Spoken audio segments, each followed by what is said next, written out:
अस्सलाम वालेकुम। क्या हाल है व्यूवर्स आपके, कैसे हैं सब। आज जॉब के बाद घर पहुंचा हूं तो बेगम ने कहा कि कुछ ग्रोसरी कर लें, मौसम बहुत अच्छा है, धूप निकली हुई है। तो मैं और मेरी बेगम जो है वो घर के करीब एक मार्केट है रेवे, वहाँ पर आए हैं। और वहाँ पर हमने अपने घर के लिए कुछ ज़रूरी चीज़ें लेनी है, नाश्ते का सामान लेना है। मेरी बेगम ने ब्रेड ली है और ब्रेड के साथ हमने अंडे वगैरह लेने हैं। और अभी हम अंडे लेके आगे बढ़े तो मेरी नज़र पड़ी कि मेरी बच्चियों के लिए मैं कुछ चॉकलेट्स वगैरह भी देख लूँ। तो हमने चॉकलेट ले ली, बच्चों को बहुत पसंद है चॉकलेट। लेके फिर हमने आगे जाकर जो है वो कुछ मिल्क ज़रूरी था लेना। मिल्क यहाँ दो तरह का होता है, एक फ्रेश मिल्क होता है और एक होता है जो देर तक रखा जा सकता है। तो ये हम पीने के लिए जो मिल्क होता है वो इस्तेमाल करते हैं, ये फ्रेश मिल्क होता है। ये मिक्स वेजिटेबल का पैकेट है, ये हमने लिया है। हर चीज़ बहुत खूबसूरती से, बड़ी सफाई से यहाँ पे रखी हुई होती है। ये सामान लेकर अब जो है हम कासे पर आए, कासे से आके हमने पेमेंट की और पेमेंट करके अब हम लोग जो है घर जा रहे हैं। घर पहुंच के जो है बाकी तफसील जो है आपको मेरी बेटी बताएगी। अच्छा जी, हम बाजार से होकर आए, फिर हमने जल्दी जल्दी खाने चढ़ा बनाना शुरू करे। ये हमारे यहाँ जो बीमार लोग हैं उनके लिए दाल और चिकन बन रही है। मूंग की दाल और चिकन बनाई है, बिल्कुल फीकी, जिसमें कुछ भी नहीं डाला, सिर्फ हल्दी और नमक डाल के बनाया है। ये दूसरी बेटी जो बेचारी हमारी वजह से फीका खा रही थी, थक गई थी, आज उसके लिए कढ़ाई बनाई है थोड़ी सी, और कबाब बना रही हूँ कच्चे कीमे के उसके लिए। आज अफ्तार भी हमारे यहाँ कम होगी क्योंकि आप लोग पता है कि मेरी बड़ी बेटी की तबीयत ठीक नहीं है, इसलिए उसका रोज़ा भी नहीं है। रोज़ा सिर्फ मेरा और छोटी बेटी का है, इसलिए आज अफ्तार भी कम कम बनेगी। और वैसे भी वो परहेजी खाना खा रही है, मिर्च मसाले नहीं खा रही ज़्यादा। रात से बिस्तर पे लेटे लेटे लेटे लेटे थक गई थी मैं भी। तो मैं भी थोड़ा सा किचन में उठकर आई और आकर देखा मम्मा ने क्या बनाया हुआ है खाने में। आज हम बेचारे बीमार लोगों को क्या मिलेगा खाने के लिए। तो बस यहाँ पे तो बीमार होना भी एक इंसान के लिए मुसीबत ही है। बहुत मुश्किल काम है बीमार होना, और बीमार होकर ठीक होना। बीमार होना तो है, ठीक होना बहुत मुश्किल काम है। यहाँ यहाँ ठीक इतनी आसानी से नहीं होते क्योंकि ये लोग पाकिस्तान की तरह इतनी मेडिसिन देते नहीं है कि आप जल्दी से ठीक हो जाएं। ये बिल्कुल स्लो स्लो स्लो इलाज करते हैं आपका, अजियत दे के। पूरा अच्छी तरह से आपके सब्र को आजमाया जाता है यहाँ पे कि पहले आप अच्छी तरह से बीमारी को पहले बाहर निकालेंगे पूरा प्रॉपर। एक तो इनको पता ही नहीं चलता, ये डायग्नोज ही नहीं कर पाते हैं कि असल में मसला क्या है इंसान के साथ, उसको क्या तकलीफ हो रही है, उसको कहाँ दर्द हो रहा है। वो आपसे ही पूछते रहेंगे आपको क्या हो रहा है, आपको क्या हो रहा है। भाई आप नॉर्मल है। हाँ, हर चीज इनके लिए नॉर्मल है। नॉर्मल मतलब वही नॉर्मल है इनके लिए हर चीज।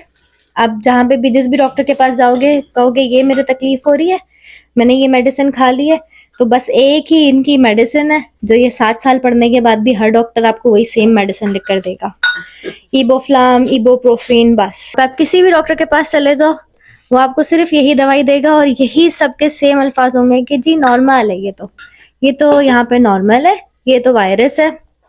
बस आप खाली वो खाते रहें, और वो दवाइयाँ भी भाई 4-4 घंटे के बाद खाने का बोलते हैं, 4 घंटे 6 घंटे के बाद, जिसके बाद शायद जो ये हाल है बंदे का मैदे का वो हर किसी का हो जाता है यहाँ पे।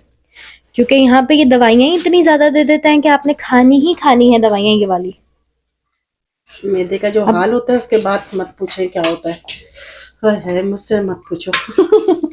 मैं तो बहुत भुगत के बैठी हुई हूँ यहाँ इनकी गर्म दवाई खा के। अरे अम्मा, मुझे याद आया कि वो जो आपके एक की जगह 4 दांत निकले थे, वो एक्सपीरियंस भी तो है यहाँ के डॉक्टर्स का। ओह माय गॉड, मत पूछो। तो याद भी आता है तो रोना आता है। हाँ जी, मेरी अम्मा गई थी, उनका थोड़ा सा दांत झड़ गया था ना। एक एक कोना।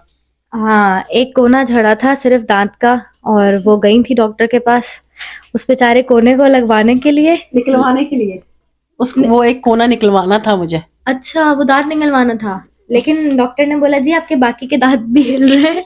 तो उसके साथ कितने बोनस में निकाले थे आपके? और 3 और निकाले थे। 3 दांत और निकाले चारों थे। दांत एक साथ निकाल दिए थे। एक साथ 4 दांत निकाले थे। और उस वक्त मेरी अम्मा की जो हालत है वो कोई ऐसी थी, क्योंकि या तो उस दिन डॉक्टर का कत्ल हो जाता या मेरे अब्बा का कत्ल हो जाता उस दिन।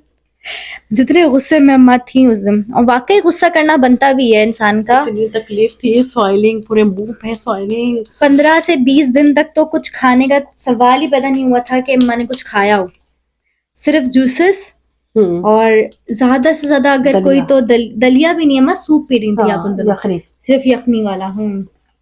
और फिर हम डॉक्टर के पास गए थे आपके साथ, आपने कहा कि मेरी अम्मा के बहुत तकलीफ हो रही है, तो क्या कह रहा था? हाँ नॉर्मल है। हाँ, मैंने बोला चलो जी आपको अम्मा इतनी तकलीफ हो रही है, चलो दोबारा से चलते हैं डॉक्टर के पास और जाके डेंटिस्ट को बोलते हैं भाई इतनी तकलीफ हो रही है, हम क्या कहते हैं क्या करें, मतलब कोई और दवाई दे दो, कुछ दे दो। तो आगे से उसने जवाब दिया कि भाई ये तो नॉर्मल है, आप क्या कहते हैं हर 4 घंटे के बाद इबोफ्लाम खाइए, और वो नहीं छोड़े आप खाना, आपके 4 दांत निकले, आप खाना खाए ना खाए लेकिन दवाई आपने खानी है। ये वो पेन तो होगा, पेन तो होगा, तो भाई आप भी तो ठीक होगा। तो आप भी तो देखो ना कि आप एक इंसान के 4 दांत एक साथ निकाल रहे हो, इंसान का बच्चा है वो। तो मेरी तो ये राय है, ये तो जब भी यहाँ किसी डेंटल के पास जाए अपने दांत दिखाने, तो अल्लाह के वास्ते अगर कोई ये कहे ना कि 4 निकाले वापस आ जाओ, कौन नेक्स्ट टर्मिन में आएंगे हम, अभी नहीं आ रहे हैं, अपॉइंटमेंट में आएंगे, अभी नहीं आ रहे हैं हम, अब फिर निकलवा लेंगे आके। ये अजियत ना सहे कोई भी, बहुत अजियत है, क्योंकि यहाँ पे डॉक्टर्स का तो हमारा तो बहुत ही खराब एक्सपीरियंस रहा है यहाँ पे डॉक्टर्स का। हमारा तो कसम से बस नहीं चलता, हम सोचते हैं कि पाकिस्तान चले जाए इससे अच्छा। अभी भी मुझे सब लोग बोल रहे हैं जाओ चली जाओ पाकिस्तान से इलाज करवा के आ जाओ। मैंने कहा मुझे लोग पागल समझेंगे कि जर्मनी में रहते हुए मैं पाकिस्तान इलाज करने आई हूँ। चले जी, हमारा एक खाना तैयार हो गया है मरीजों वाला, वो शक्ल से नहीं लग रहा, खैर मरीजों का है। अस्सलाम वालेकुम। और क्या जिक्र हो रहा है मरीजों के खाने का? अच्छा, क्या बनाया है? हमने दाल और चिकन और अशना के लिए कढ़ाई। अच्छा, मरीजों का तुम लोग जिक्र कर रहे थे। यहाँ पर ना पाकिस्तान में जो चीजें होती हैं उनमें से एक चीज जो है वो बहुत ज्यादा हम लोग मिस करते हैं, वो है वहाँ के डॉक्टर्स ना। जो डॉक्टर्स हैं हमारे पाकिस्तान के वो बड़े कमाल हैं, लाजवाब हैं। यहाँ के एहसास हुआ है, डिस्कस कर रहे थे, यहाँ के डॉक्टर्स की बात डिस्कस कर रहे थे। अच्छा, तो डॉक्टर्स का हमारे यहाँ पाकिस्तान में देखिए, हमारे तो हकीम जो होते थे ना, वो भी नब्ज पकड़ के आपका जो है वो तशखीस कर लेते थे मर्ज की, और उसके हिसाब से दवा तजवीज़ कर देते थे।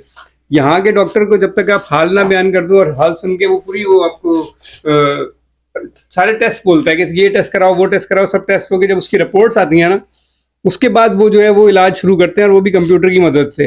तो जो हमारे पाकिस्तान के डॉक्टर हैं, कमाल डॉक्टर हैं, क्या मतलब आज उनकी इज्जत कदर हमें होती है कि इतने ज़बरदस्त डॉक्टर्स हैं हमारे। वो आपको एंटीबायोटिक भी देते हैं, फौरी तौर पर आप ठीक ठाक होकर अपने काम धंधा शुरू कर देते हैं, जो भी आपने काम करना है, बीमारी रफा दफा हो जाती है।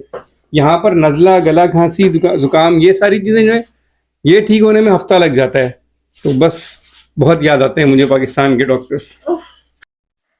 और जी बस इसी तरह हंसते खेलते बातें करते करते हम सबका इफ्तार का वक्त हो गया था। तो मम्मा का और मेरी बहन का रोज़ा था, तो हम सब लोगों ने जो है रोज़ा इफ्तार किया, और इस तरह से हमारा ये 16वां रोज़ा जो था वो गुजर गया। अब आपसे मिलते हैं कल की एक नई वीडियो में। अपना बहुत ख्याल रखिएगा। अल्लाह हाफ़िज़। Do like, share, comment and subscribe to my channel. Thank you.